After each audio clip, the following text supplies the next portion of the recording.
नमस्कार, आप देख रहे हैं वीएनएम टीवी और न्यूज स्टूडियो से मैं हूं सपना। कौन सी है देश, दुनिया, शहर, जिले की अभी तक की खबरें हम विस्तार से देखें उससे पहले नजर आज की सुर्खियों पर। आइए देखते हैं आज की वीएनएम हेडलाइंस।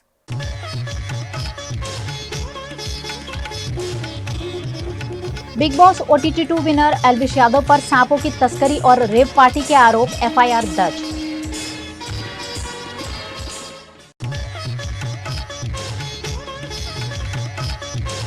भुज में आरएसएस की अखिल भारतीय कार्यकारी मंडल की बैठक, राम मंदिर और लोकसभा चुनाव पर चर्चा।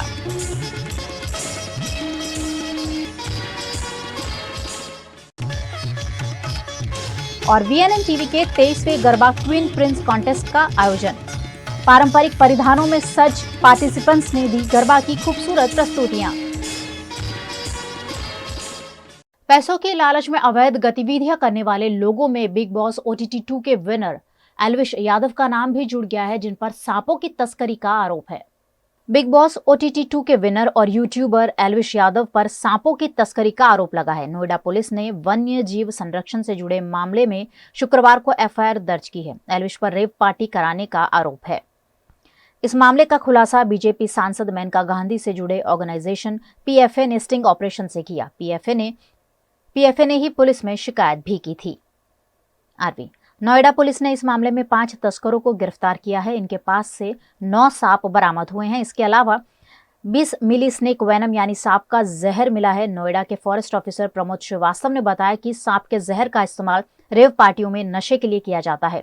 ये एक यूट्यूबर का गैंग है जो इस तरह की पार्टी कराता है। इस पूरे मामले पर मेनका गांधी ने कहा कि इस केस में एल्विश ही सरगना है, उसे कतई बख्शा नहीं जाना चाहिए।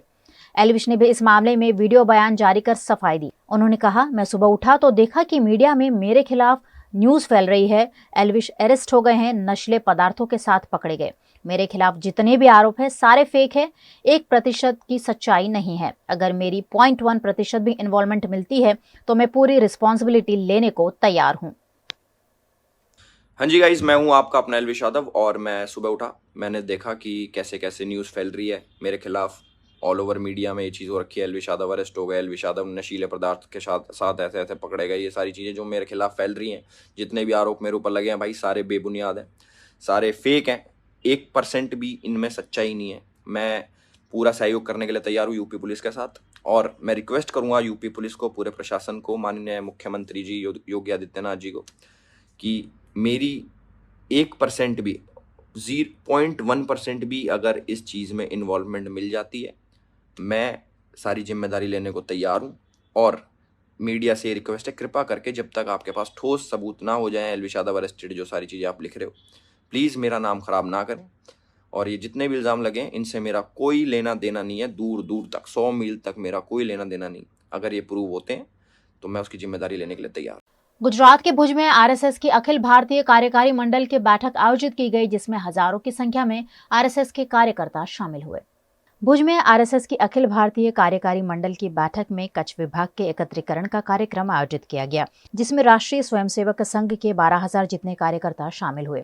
इस मौके पर ध्वजारोहण कर बैठक का आयोजन किया गया। 9 नवंबर तक राष्ट्रीय स्वयंसेवक संघ की बैठक यहां जारी रहेगी, जिसमें आरएसएस मुखिया मोहन भागवत समेत संघ के महत्वपूर्ण पदाधिकारी शामिल होंगे और संघ के सशक्तिकरण पर बैठक में विचार विमर्श किया जाएगा। आरएसएस की भुज में आयोजित राष्ट्रीय बैठक में राम मंदिर के उत्सव को लेकर मंथन समिति के कई राष्ट्रीय मुद्दों पर चर्चा की गई। राष्ट्रीय स्वयंसेवक संघ के प्रमुख मोहन भागवत इस बैठक में शामिल होने के लिए भुज पहुंच चुके हैं। इस दौरान लोकसभा चुनाव को लेकर कई विषयों पर भी बैठक में चर्चा की उम्मीद है। अभी 3 दिन में परसों 5 तारीख सुबह 9 बजे से ये बैठक प्रारंभ होगी और 7 तारीख को सायं 6 बजे समाप्त होगी। और यहाँ पर गुजरात के जो अपने संघ के कार्यकर्ता है वो लगातार इस बात के बारे में चर्चा करते हैं और चिंता भी करते हैं, और उसमें संघ के साथ साथ बहुत सारे विविध संगठन भी कार्य लगातार कर रहे हैं। स्वाभाविक है कि जब और गुजरात की बैठकों में इसकी चर्चा होती है, इस बैठक में भी कुछ चर्चा इसकी होगी कि राम मंदिर की जो प्रतिष्ठा स्थापना समारोह हो रहा है उस संदर्भ में संघ कैसे योगदान देगा, और देश भर में जो उस दिन कार्यक्रम होने वाले मंदिर में उसमें संघ कार्यकर्ता कैसे योगदान देंगे, इस पर चर्चा यहाँ पर होगी, योजना भी बनेगी। हम सभी जानते हैं कि जो अयोध्या में राम जन्मभूमि तीर्थ क्षेत्र है, उन्होंने घोषणा की है कि आगामी 22 जनवरी को वहां पर प्राण प्रतिष्ठा का कार्यक्रम, मुख्य कार्यक्रम आयोजित होगा। अयोध्या में जो कार्यक्रम होगा उसके साथ ही पूरे देश भर में हर एक शहर में, गांव में, अलग अलग मंदिरों में भी कार्यक्रम के आयोजन के संदर्भ में उन्होंने आह्वान किया है। स्वाभाविक एक विषय पर जो आह्वान किया गया था विजयादशमी उद्बोधन में कि सामाजिक परिवर्तन की दृष्टि से जैसे लगातार ही मतलब प्रारंभ से ही अपनी शाखाएं जो होती है वो अपने शाखा के आसपास के क्षेत्र में सामाजिक परिवर्तन के लिए लगातार प्रयास करती है, और तो इसने महत्वपूर्ण ऐसे विषयों पर इस बैठक में चर्चा होगी। और 3 दिन में पूरे देश भर से 381 इतने कार्यकर्ता इस बैठक में आ रहे हैं। इसमें विशेषकर सभी जो संघ की दृष्टि से हम लोगों ने जो अपनी रचना में 45 प्रांत बनाए, 45, उसमें सभी प्रांतों के प्रांत संघचालक, सह संघचालक, प्रांत कार्यवाह, सह कार्यवाह और वहां जो प्रांत प्रचारक और सह प्रांत प्रचारक, ये सभी प्रमुख मुख्य रूप से इस कार्यकारी मंडल में आते हैं। तो पूरे देश का प्रतिनिधित्व होता है और इसलिए देश में संघ कार्य के बारे में जैसी चर्चा होती है, देश समाज में जो परिस्थितियां उनके अनुभव में आ रही है, स्वयंसेवकों के जमीन पर वो जाते हैं तो जो अनुभव में आती है उस पर भी वो अपने अनुभव यहाँ पर बताते हैं, और जिसके बारे में जो करणीय बातें होगी उस पर भी चर्चा होती है। पिछले 22 सालों से लगातार आयोजित होने वाले VNM garba queen Prince contest का आयोजन इस साल वडोदरा के ज्योति गार्डन में गरबा संस्कृति को संजोए रखने के उद्देश्य के साथ किया गया। इस साल बेस्ट गरबा खेलैया को गरबा क्वीन और गरबा प्रिंस के खिताब से नवाजा गया। गुजरात के वडोदरा की गरबा संस्कृति को संजोए रखने के आशय के साथ पिछले 22 साल से आयोजित होने वाला VNM garba queen Prince contest इस बार भी वडोदरा के ज्योति गार्डन में आयोजित किया गया। गरबा क्वीन प्रिंस कॉन्टेस्ट में 7 साल से 55 साल की उम्र के 600 से ज्यादा प्रतिभागियों ने शिरकत करते हुए गरबा की खूबसूरत प्रस्तुतियां दी। एक से बढ़कर एक परिधानों में सज्ज गरबा खेलैयाओं ने खूबसूरत भाव भंगिमाओं के साथ गरबा के सुरताल पर गरबा घूमने का आनंद लिया। इन गरबा प्रेमियों को अपने सुरताल पर झुमाया वडोदरा के प्रसिद्ध गरबा गायक अचल मेहता और उनके ऋषभ ग्रुप ने।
इस प्रतियोगिता का आयोजन 7 to 14 years girls category, 7 to 14 years boys, 15 to 25 years girls, 15 to 25 years boys, 26 to 35 years girls, 26 to 35 years male, 36 to 45 years women, 36 to 45 years male और 46 to 55 इयर्स वुमेन कैटेगरी में आयोजित किया गया, जिनके विनर्स का ऐलान आप रोजाना वीएनएम टीवी पर देख पाएंगे। वीएनएम टीवी की गरबा प्रतियोगिता का प्रिंस क्वीन बनना हर पार्टिसिपेंट का सपना होता है और इस बार भी बेस्ट गरबा खेलैया को गरबा क्वीन और गरबा प्रिंस के खिताब से नवाजा गया। This year's Prince, VNM garba Prince 2023, ये खिताब जीता है batch number 675 is the Prince, garba Prince.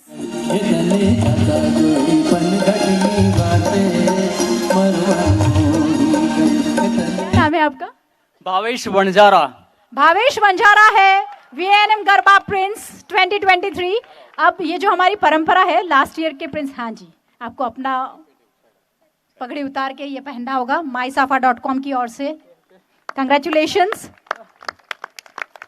मैं नफीस भाई, रंजन बहन और हमारे जो माननीय मेहमान हैं, अनुरोध करूंगी ट्रॉफी दें, विनिंग ट्रॉफी प्लीज। कंग्रेचुलेशंस। नहीं, मैं आपको माइक दे रही हूँ। आपकी जो भी भावनाएं इस वक्त है प्लीज हमारे साथ शेयर करें। गुजराती में बोलूं कि हिंदी में? ओके, हिंदी में। Okay, hello guys, I can't believe, મને વિશ્વાસ નથી થતો। મહેનત તો બહુ કરી હતી, સિરિયસલી દિલથી ગાઈસ। 10 દિવસ ગરબા રમ્યો છું, મારા પગની જે હાલત હતી ને, 10 દિવસ ગરબા રમ્યો છું, મારા પગની જે હાલત હતી ને, આજ લગી મારા પેરેન્ટ્સે મને એવું નથી કે જોયા નથી કે મારો છોકરો ડાન્સ પણ કરે છે, એટલે પ્રાઇઝ લઈને જાઉં કે ભાઈ આ કોને તને આપી દે છે, આવું બધું પહેરીને જતો રહે છે યાર, આમ મજા આવે ખરી? જતો ને નજર લાગી જશે। મમ્મી પેશન છે, થોડું કરવા દો ને। એટલે આજે સિરિયસલી 10 દિવસની મહેનત। મારા એક સર છે, નું નામ લઈશું, યતિન સર, યતિન ભાવસાર।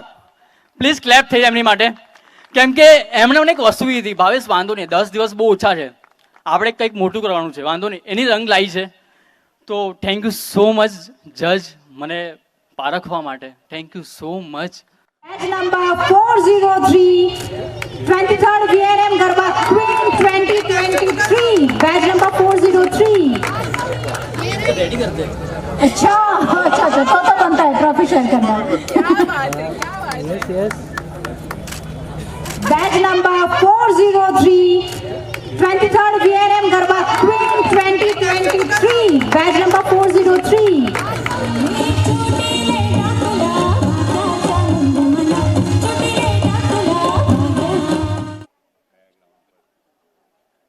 आपको ताज पहनाएंगी हमारी queen Ranjan ben. Please join the ceremony. Garba queen का ताज भार्गवी पवार के नाम, 23rd VNM garba queen 2023। Join for the trophy to the queen, garba queen trophy. और साथ ही ये जो ई स्कूटर है, ई स्कूटर की कंग्रेचुलेशंस। क्या कहना चाहेंगे? मुझे यकीन ही नहीं हो रहा है कि मुझे ऐसा लगा मैं ड्रीम ही देख रही हूँ ऐसे। अच्छा, ये बताओ कि वीएनएम गरबा क्वीन में कितने सालों से आ रहे थे आप? बहुत सालों से आ रही हूँ मैं, पर मुझे ये चाहिए। सपना तो देखा था ना कि क्वीन बनना है। हाँ,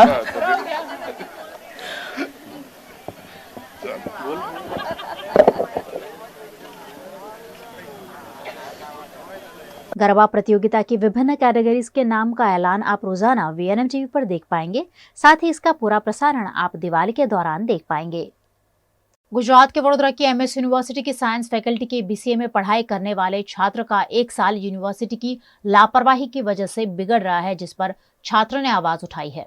मैं अभी साइंस फैकल्टी में बीसीए में स्टडी कर रहा हूँ। मेरे साथ ये घटना हुई है कि मैं 3rd ईयर में डिटेन हुआ हूँ और गलती यूनिवर्सिटी की है, इस कारण से मैं डिटेन हो रहा हूँ। मैंने 2nd सेमेस्टर में मेरी केटी आई थी, केटी की मैंने एग्ज़ाम दी और फॉर्म भी फिल किया था। जो फॉर्म मैंने फिल किया था उस टाइम पे मेरी 2 रिसिप्ट आई, एक 28 नवंबर और 30 दिसंबर।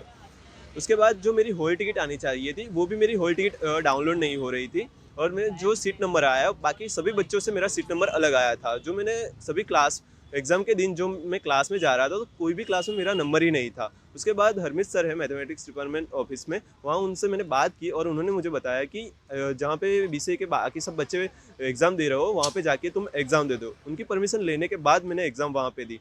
उसके बाद फरवरी में 15 तारीख को फिर से मेरा 2nd सेमेस्टर का केटी का फॉर्म जनरेट हुआ और 24 को मेरा ख़त्म हुआ, वो फॉर्म एंडिंग हो गया। लेकिन सभी मेरा रिज़ल्ट जो केटी की मैंने जनवरी में दी थी, जो फॉर्म मैंने फिल किया था वो रिज़ल्ट ही 13/3 को आया था और वो भी बाकी सब बच्चों का, मेरा उस टाइम पे आया ही नहीं था। मेरा रिज़ल्ट आया जब मैंने एप्लीकेशन दी तो उस टाइम पे मेरा 27/7 को मेरा रिज़ल्ट आया था।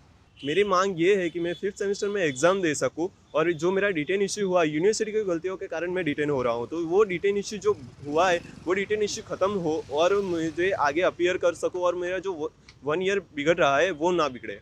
गुजरात के नर्मदा जिले के डेडियापाड़ा के विधायक चैतर वसावा और उनकी पत्नी सहित 3 लोगों के खिलाफ शिकायत दर्ज की गई है।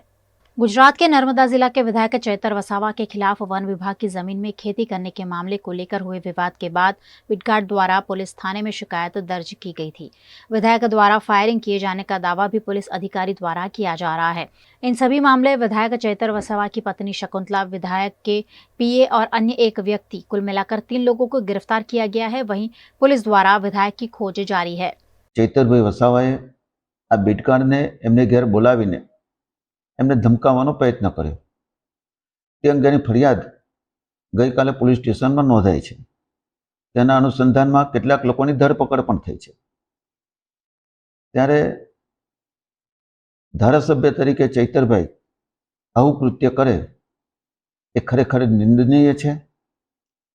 નિંદનીય અને ગેરકૃત્ય કરનાર લોકોને સહકાર ન આપવો જોઈએ। 30 तारीख शाम को 8 बजे वो उनके घर जब चले गए तो उस वक्त पोस्ट के कर्मचारियों के साथ उन्होंने बोलाचाली की, उनके साथ मारपीट की, उनको धमकाया और धमकाने के साथ में उन पीड़ितों को पैसा देने के लिए बोला। अगर पैसा नहीं देंगे तो उनको जान से मारने की धमकी भी दी। इसके साथ में एक वेपन के साथ में 1 राउंड हवा में फायर भी किया। इस बनाव के बाद में दूसरे दिन उन्हीं के पीए जो है उन्होंने उन कर्मचारियों के साथ संपर्क किया और फिर से पैसे देने की मांग की। फिर शाम को कर्मचारियों के द्वारा वो पैसे उनके जो खेडूत थे उनमें से एक के पास में वो दिए भी गए। इस पूरे मामला जब हमारे सामने आया, फॉरेस्ट के अधिकारियों के द्वारा हमारे पास उनको लेके आया गया, तो उसके बाद में इस मामले में अभी पुलिस की तरफ से फॉरेस्ट कर्मचारियों को फरियादी रखते हुए कल फरियाद की गई है सरकार पक्ष से, और इस फरियाद के अनुसंधान में अभी हम आगे की कार्रवाई कर रहे हैं। अभी तक इस फरियाद में 3 आरोपियों को पकड़ा गया है। वेपन हम चेक कर रहे हैं, अभी तक हमारे पास नहीं है। फायरिंग जो है वो धारासभ्य श्री उन्होंने खुद की थी। जो ये पूरा बनाव था इसमें गाली गलौज करना या फिर धमकी देना, पैसे की मांग करना, ये सारे गुनाह में अलग अलग आरोपी हैं। VNM टीवी पर आप देख रहे हैं खबरें। वक्त हो चला एक छोटे से ब्रेक का, कहीं जाइएगा नहीं। ब्रेक के उस पार खास खबरें अभी और भी हैं। दर्शनम ओशन, वडोदरा के गोत्री वासना रोड पर 4 BHK स्काई विलास। आधुनिकता की परिकल्पना को साकार करता है दर्शनम ओशन आलीशान प्रोजेक्ट, जहां आपको खुद का घर लगेगा 5 स्टार होटल। वडोदरा सिटी के प्राइम लोकेशन, ग्रीनरी के बीच स्टनिंग एस्थेटिक लग्जरियस रेसिडेंस। सभी बेडरूम में अटैच वॉशरूम, ग्रीन स्पेस के साथ balcony, full ventilation, parking, lift, kids play area, swimming pool, club house, indoor games, garden, fire safety system और आपकी privacy का भी रखा गया है खास ख्याल। लग्जरियस लाइफस्टाइल का सपना जो आपने देखा है वो पूरा होगा दर्शनम ओशन में। आज ही विजिट करें दर्शनम ocean, behind Gotri police station, Gotri वासना रोड, वडोदरा। कला और कलाकार, संस्कृति और धर्म, रंग और जीवन, प्राचीन और आधुनिक, सब कुछ संजोया है हमने यहाँ कलारंभ में, बिल्कुल भारत हाट की तरह। कलारंभ बाय भारत हाट अब नए रंग रूप में। ब्रास की बनी देवी देवताओं की हजारों प्रतिमाओं का एक्सक्लूसिव कलेक्शन। सयाजीगंज के 4 मंजिला शोरूम में गिफ्ट आर्टिकल्स का भी खजाना। दिवाली पर दोस्तों या रिश्तेदारों को तोहफा देना हो या लेनी हो कॉर्पोरेट गिफ्ट्स, कलारंभ में सब कुछ मौजूद। मंदिर से लेकर ड्राइंग रूम और बेडरूम से लेकर घर के हर कोने को सजाने के लिए कलारंभ में खूबसूरत आर्ट पीसेस अवेलेबल। तो राह किसकी देख रहे हैं? इस दिवाली विजिट करना तो बनता है। कलारंभ भारत हाट, अमीन निवास near डेरीडन ice cream parlour, opposite Sardar Patel statue, Sayajiganj, Vadodara. Vadodara के शोर शराबे से दूर पंचवटी के लीजियर एली रेस्टोरेंट एंड बैंक्वेट में शुद्ध शाकाहारी खाने का लुत्फ उठाइए, क्योंकि यहाँ हर डिश है खास। इतना ही नहीं, यहाँ प्योर जैन फूड भी अवेलेबल। 50 से 350 लोगों की कैपेसिटी वाले वेल इंटीरियर बैंक्वेट हॉल के साथ रूम फैसिलिटी, ब्राइडल मेकअप और स्टेज डेकोरेशन की भी सुविधा। होटल लीजियर एली एंड बैंक्वेट में 150 से 200 कार पार्किंग की facility, corporate pack lunch, 3 kilometre तक फ्री होम डिलीवरी और टेक अवे पार्सल पर 10% डिस्काउंट। 50 से 20 लोगों के स्मॉल गेट टुगेदर के लिए प्राइवेट डाइनिंग रूम और आउटडोर केटरिंग की भी सुविधा। यहाँ का स्किल्ड मैनेजमेंट आपके हर मौके को बनाता है बेहद शानदार। कोतरीगुड़ा सर्कल पर जल्द शुरू हो रहा है टेक अवे काउंटर। लीजियर एली restaurant and banquet, Aura square, Panchvati road, Korba, Vadodara. અનેક વર્ષોથી સરકારશ્રી તરફથી અવર્ગ ધરાવતી નામાંકિત Baroda citizen community cooperative credit society સર્વને શાહુકારો તથા પ્રાઇવેટ ફાઇનાન્સરોના આકરા વ્યાજમાંથી મુક્તિ અપાવે છે। ઓછી વત્તી દરેક પ્રકારની આવક ધરાવતા લોકો માટે ઓછા વ્યાજે સરળ હફતે અનેક પ્રકારની લોન ઉપલબ્ધ। ફાઇનાન્સ કંપનીઓ કરતા ઘણા ઓછા વ્યાજ। વાર્ષિક વ્યાજ દર 8.5% શરૂ। अनुकूलता मुजबना ईएमआई। लोन माटे सिबिलनी पण जरूर नथी। पेनल्टी वगर लोननी वहेली चुकवणी शक्य।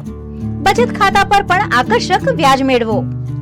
तुरंत संपर्क करो Baroda citizen community cooperative credit society limited, 203B Ivory terrace, circuit house ની સામે, અલકાપુરી, વડોદરા।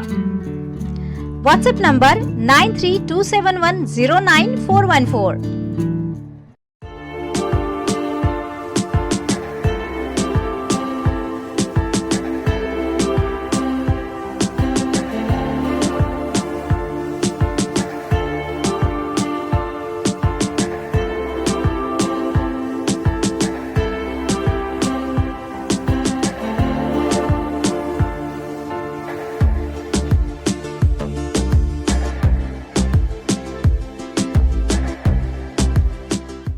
भारत ले रहा है इलेक्ट्रिक अंगड़ाई। क्यों ना हम साथ चले, साथ चले, साथ बढ़े, साथ बढ़े, देश मेरे, देश मेरे। देश को ले जाए नई दिशा की ओर। आपका जॉय, भारत का जॉय। गुजरात के भावनगर के सोनार द्वारा वर्ल्ड कप की ट्रॉफी की चांदी की छोटी प्रतिकृति तैयार की गई है, जिसे वे विराट कोहली को अर्पण करना चाहते हैं। हाल में जारी क्रिकेट वर्ल्ड कप में भारतीय टीम द्वारा शानदार प्रदर्शन किया जा रहा है। वर्ल्ड कप की ट्रॉफी जीतने की जंग विविध देशों के बीच चल रही है। इस साल वर्ल्ड कप की रेस में भारत भी प्रबल दावेदार है, जिसके चलते भावनगर के सोनार जीतू सोनी द्वारा 11 ग्राम की 3 सेंटीमीटर ऊंची वर्ल्ड कप की ट्रॉफी की प्रतिकृति बनाई गई है। वर्ल्ड कप में विराट कोहली के शानदार प्रदर्शन के चलते जीतू सोनी ये ट्रॉफी विराट कोहली को अर्पण करना चाहते हैं। ट्रॉफी को आकर्षित बनाने और ओरिजिनल जैसा हूबहू बनाने के लिए मीना वर्क और गोल्ड प्लेटिंग किया गया है। जीतू सोनी मीडिया और सोशल मीडिया के जरिए ये बात विराट कोहली तक पहुंचाना चाहते हैं। गुजरात के वडोदरा के डभोई तालुका अकोटादर गांव में जर्जरित मुख्य मार्ग को फिर से बनाने की मंजूरी मिलने पर ग्रामीणों में खुशी का माहौल देखा गया। डभोई तालुका का अकोटादर गांव पिछले 20 सालों से विकास कार्यों के नाम पर शून्य ही रहा। यहाँ का मुख्य मार्ग जर्जरित अवस्था में पहुंच गया था। हाईवे से जुड़ते इस जर्जरित मार्ग के कारण गांव में 108 एम्बुलेंस की सुविधा भी पहुंच पाना मुश्किल था। विधायक शैलेश मेहता की कोशिशों के चलते रोड के नवीनीकरण के लिए 96 लाख रुपए की ग्रांट को मंजूर किया गया है। इस मंजूरी के चलते ग्रामीणों में खुशी का माहौल देखा गया। इस मौके पर ग्रामीणों ने एकत्रित हो आतिशबाजी कर खुशियां मनाई। इस मौके पर जिला पंचायत उप प्रमुख वकील अश्विन पटेल उपस्थित रहे। एम्बुलन्स पण आवती नथी, कोई गाड़ी पण नथी आवती। बहनों ने कहीं ले जाए तो बहुत तकलीफ थी। हमारे डभोई तालुकाना धारासभ्य श्री मान्य श्री शैलेष भाई छोटा मेहता अने हमारा वकील श्री अश्विन भाई पटेल एमने आशीर्वाद अमे आपे छे ने एमने आ कार्यवाही कर्યું છે અને આયોજન લાઈને ઊભું કર્યું છે। 35 વર્ષ પહેલા હોય આ રસ્તા માટે અમે એટલા બધા ધારાસભ્યને રજૂઆત કરી, સિંચાઈ મંત્રીને રજૂઆત કરી, બધા પ્રયત્ન કરી ચૂક્યા, પણ શૈલેષભાઈ સાથે અમે જોડાયા ભારતીય જનતા પાર્ટીમાં તો અમને 1 વર્ષનો આનું નિરાકરણ લાવી આપ્યું। બીજું કે રસ્તાનું 1.75 કિલોમીટરના રસ્તાની અંદર 96,82,000 રૂપિયા ફાળવી આપ્યા। वडोदरा के पैरा एथलीट दर्पण ईरानी ने वडोदरा का और गुजरात का नाम एशियाई पैरा गेम्स में रोशन किया है, जिनका वडोदरा लौटने पर भव्य स्वागत किया गया। गुजरात के वडोदरा शहर के कई खिलाड़ियों ने देश दुनिया में वडोदरा शहर का नाम ऊंचा किया है। ऐसा ही एक खिलाड़ी है दर्पण ईरानी, जिन्होंने फिलहाल चल रही एशियन पैरा गेम्स में 2 गोल्ड मेडल हासिल किए हैं। 2 गोल्ड मेडल हासिल करने के बाद दर्पण ईरानी वडोदरा एयरपोर्ट पर पहुंचे, जहां उनका भव्य स्वागत किया गया। बड़ी संख्या में उपस्थित लोगों ने दर्पण ईरानी की इस उपलब्धि को खूब सराहा। इस मौके पर वडोदरा की सांसद रंजनबेन भट्ट, भारतीय जनता पार्टी के अध्यक्ष डॉक्टर विजय शाह, वडोदरा की mayor Pinki Soni, deputy mayor Chirag Barot, स्थायी समिति के चेयरमैन डॉक्टर हितेंद्र पटेल, कांग्रेस अध्यक्ष ऋत्विज जोशी समेत के अग्रणियों ने उपस्थित रहकर दर्पण इनानी की इस उपलब्धि पर उन्हें प्रोत्साहित किया। गुजरात के वडोदरा के कलेक्टर कार्यालय में विश्वामित्री बचाओ समिति द्वारा अतिक्रमण करने वाले बिल्डर्स पर लैंड ग्रैबिंग के मामले दर्ज करने की मांग की गई है। वडोदरा शहर में कई बिल्डर सरेआम सरकारी जमीनों पर अतिक्रमण कर रहे हैं। ऐसे बिल्डरों के खिलाफ कड़ी कानूनी कार्यवाही किए जाने की मांग विश्वामित्री बचाओ समिति द्वारा कलेक्टर कार्यालय में जिला कलेक्टर अतुल गौर से करते हुए ऐसे जमीन माफिया और सरकारी अधिकारियों पर लैंड ग्रैबिंग और राष्ट्रद्रोह की धाराएं दर्ज करने की मांग की गई है। હવે આ રજા ચિઠ્ઠી પૂરી થઈ ગઈ એટલે અસંખ્ય લોકો છે જેને આ ગાળા કાન કરીને આગળ ચલાવી દેવામાં આવે છે। એટલે આવા બિલ્ડરો, લેભાગુ બિલ્ડરોને કેટલાક અધિકારીઓ ભેગા મળીને શહેરના નગરજનોના હિત માટે બનતી નગર આયોજન જે થાય છે કે ક્રોસ રોડ થાય છે અને ફેસિલિટીઓ ઊભી થાય છે એને નગરજનોને દબાઈ દેવા માટે કે એમને એમ્યુનિટીઝ ઊભી ના થાય એવું પોતાના પૈસા કમાવા માટે ભ્રષ્ટાચારી મિલીભગતને ષડયંત્ર રચીને એ જમીનો દબાઈ દીધેલી છે। એની સામે હમણાં વડોદરાના રાજ્ય સરકારના મૂકેલા નગર નિયોજકે જે નોટિસો કાઢી ને એનો જે ઇસ્યુ થયો તો હવે જ્યારે નગર નિયોજન વ્યવસ્થિત થાય એના માટે મુખ્યમંત્રીને અમે આવેદનપત્ર મોકલાવીને વાત કરી છે કે આની સામે ઠોસ કાર્યવાહી, લોકોની નગરજનોની જમીન હડપ કરીને નગરજનોની સુવિધાને અવરોધ ઊભો કરવો એ રાષ્ટ્રદ્રોહથી ઓછું કશું જ નથી। આ લોકોની જમીનો આવી રીતે દબાઈ દેવી એ લેન્ડ ગ્રેબિંગથી ઓછું કશું જ નથી। તો આવા જેટલા બી પકડાય, અધિકારી પણ પકડાય કે આવા લેભાગુ બિલ્ડરો પકડાય તો એમની ઉપર આવી ઠોસ કાર્યવાહી કરી અને હવેથી ભવિષ્યમાં ભ્રષ્ટાચાર ના થાય આવો એને માટેના પગલાં લેવાની માંગ કરી। गुजरात के वडोदरा की एमएस यूनिवर्सिटी में छात्र संगठन एबीवीपी द्वारा कॉमर्स फैकल्टी डीन को आवेदन देकर सिलेबस घोषित करने की मांग की गई। वडोदरा की कॉमर्स फैकल्टी की मेन बिल्डिंग में अखिल भारतीय विद्यार्थी परिषद द्वारा नारेबाजी करते हुए विरोध प्रदर्शन किया गया। कॉमर्स फैकल्टी का सिलेबस डिक्लेयर नहीं किए जाने का विरोध करते हुए इन छात्रों ने फैकल्टी डीन को आवेदन दिया। FY.BCom के क्लास 1 मंथ हो गया है स्टार्ट हुए, पर अभी तक FY.BCom के स्टूडेंट्स को उनका जो भी स्टडी है वो पूरा सिलेबस उनको मिला नहीं है। तो हमारी एक ही रजूआत है और एक ही मांग है कि जल्द से जल्द FY.BCom के स्टूडेंट्स को अपना सिलेबस दिया जाए और FY.BCom का विद्यार्थियों का सिलेबस डिक्लेयर करने में आए। अगर जल्द से जल्द सिलेबस डिक्लेयर करने में नहीं आया तो आने वाले दिनों के अंदर एबीवीपी उग्र से उग्र आंदोलन करेगा। 1 मंथ से ये समस्या चल रही है। गुजरात के वडोदरा की विश्व प्रसिद्ध एमएस यूनिवर्सिटी की पॉलिटेक्निक कॉलेज के मैकेनिकल डिपार्टमेंट के प्रोफेसर की मनमानी पर एनएसयूआई ने आवाज उठाई है। वडोदरा की विश्व प्रसिद्ध एमएस यूनिवर्सिटी की पॉलिटेक्निक कॉलेज में मैकेनिकल डिपार्टमेंट के कुछ प्रोफेसर यूनिवर्सिटी के नीति नियमों को ताक पर रखकर अपनी मनमानी कर रहे हैं। छात्रों के साथ बदसलूकी के भी कई मामले सामने आए हैं, जिसमें छात्रों ने उन्हें जानबूझकर एटी-केटी दिए जाने के आरोप लगाए हैं। इस मसले वडोदरा एनएसयूआई द्वारा पॉलिटेक्निक कॉलेज पर विरोध प्रदर्शन करते हुए नारेबाजी के साथ इस मामले पर प्रबंधन का ध्यानाकर्षण कराया। आज रोज एनएसयूआई पॉलिटेक्निक कॉलेज पर आवेदन देने के लिए आया है। जो विद्यार्थी है, जो छात्र है, उन लोगों के लिए यूनिवर्सिटी ने जो रूल्स बनाया है जो 80% अटेंडेंस का है, लेकिन जो पॉलिटेक्निक फैकल्टी है उधर के कुछ प्रोफेसर, उनके अंगत विद्यार्थियों, उनके लिए ये अटेंडेंस मायने नहीं करती है। उनकी अगर अटेंडेंस 50 से 60% होती है फिर भी उनका सबमिशन, उनकी जो अटेंडेंस है, उनका जो वर्क है वो ले लिया जाता है। लेकिन जो बाकी के बच्चे हैं उनको कहा जाता है कि आपको एटी-केटी दी जाएगी, आपका जो सबमिशन है वो अगले साल लिया जाएगा। अगर यूनिवर्सिटी का कोई रूल्स है तो वो सबके लिए समान होना चाहिए, सभी विद्यार्थियों के लिए वो एक समान होना चाहिए। लेकिन यहाँ की जो फैकल्टी है, यहाँ के जो प्रोफेसर है, उनके कुछ अंगत विद्यार्थियों के लिए ये रूल लागू नहीं होता है। आज एनएसयूआई वो विरोध के लिए आया है कि सभी बच्चों के लिए जो रूल्स है वो एक समान होना चाहिए और जो भी विद्यार्थी हो जिनके साथ अन्याय हो रहा हो उनकी भी जो अटेंडेंस का मामला है वो देखकर उनको भी जो सबमिशन है वो लिया जाए। गुजरात के अहमदाबाद में हुई सभा में पूर्व कांग्रेस विधायक पीडी वसावा फिर एक बार कांग्रेस से जुड़े। गुजरात के भरूच के पूर्व विधायक पीडी वसावा फिर एक बार कांग्रेस से जुड़ गए। वसावा 1978 से कांग्रेस से जुड़े हैं। इस मौके पर पीडी वसावा ने कहा कि कांग्रेस तमाम लोगों को साथ लेकर चलने वाली पार्टी है। ये पार्टी जब जब देश और राज्य में मुसीबत आई है तो लोगों के साथ खड़ी रही है। वसावा राजीव गांधी के समय भी विधायक के तौर पर कार्य कर चुके हैं। इस मौके पर कांग्रेस के नेता अर्जुन मोढवाडिया ने पीडी वसावा का स्वागत किया। हमेशा कांग्रेस पक्षे જ્યારે જ્યારે દેશના અને ગુજરાતના લોકો પર મુશ્કેલી આવી છે એ મોંઘવારીની વાત હોય, યુવાનોની બેકારી, યુવાનોની નોકરીની વાત હોય, આરોગ્યની વાત હોય, ખેતી વિષયક વાત હોય, ખેડૂતોની વાત હોય, હંમેશા આ જેટલા મેં વાત કરી એ બધાના વિકાસ માટે, એમની મુશ્કેલી દૂર કરવા માટે કોંગ્રેસ પક્ષ અડીખમ રહ્યો છે. એટલે મને આજે વિશેષ આનંદ છે કે મને ફરી સેવા કરવાની તક મળી છે.